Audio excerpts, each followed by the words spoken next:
I give the floor to the representative of the Russian Federation. Спасибо.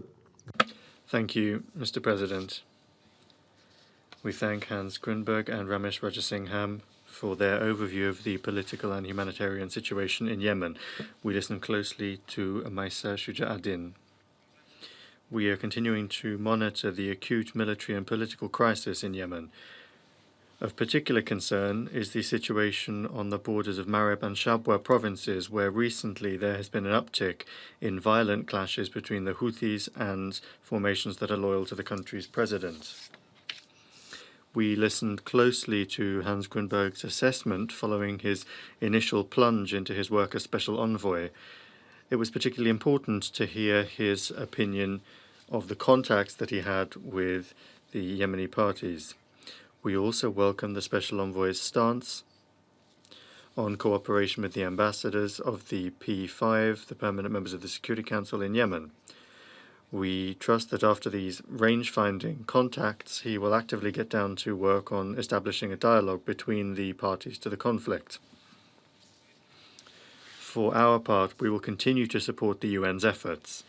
We intend to continue to actively encourage the official Yemeni authorities and the leadership of the Ansar Allah Houthi movement to demonstrate a constructive approach and a readiness to compromise.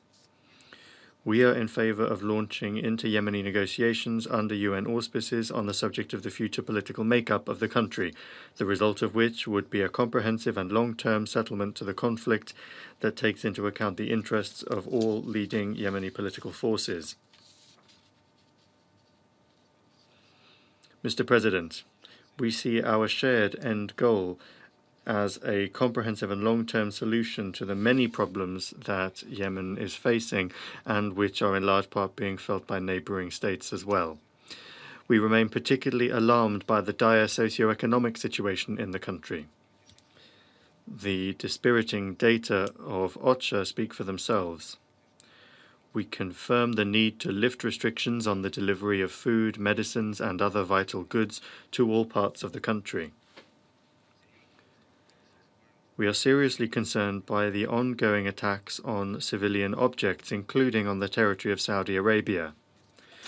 We urge the parties to the conflict to directly comply with the provisions of international humanitarian law and to immediately and in full refrain from hostilities which lead to the destruction of non-military infrastructure and cause victims from among the civilian population.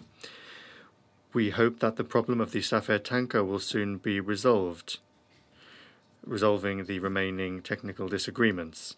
We call on the parties involved in this to demonstrate a constructive approach. In conclusion, I would also like to note the efforts of states in the region that are ready to provide mediation efforts in the Yemeni peace process.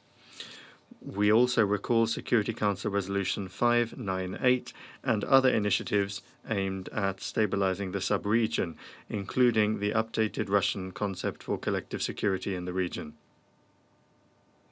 Thank you for your attention. I thank the representative of the Russian Federation for his statement.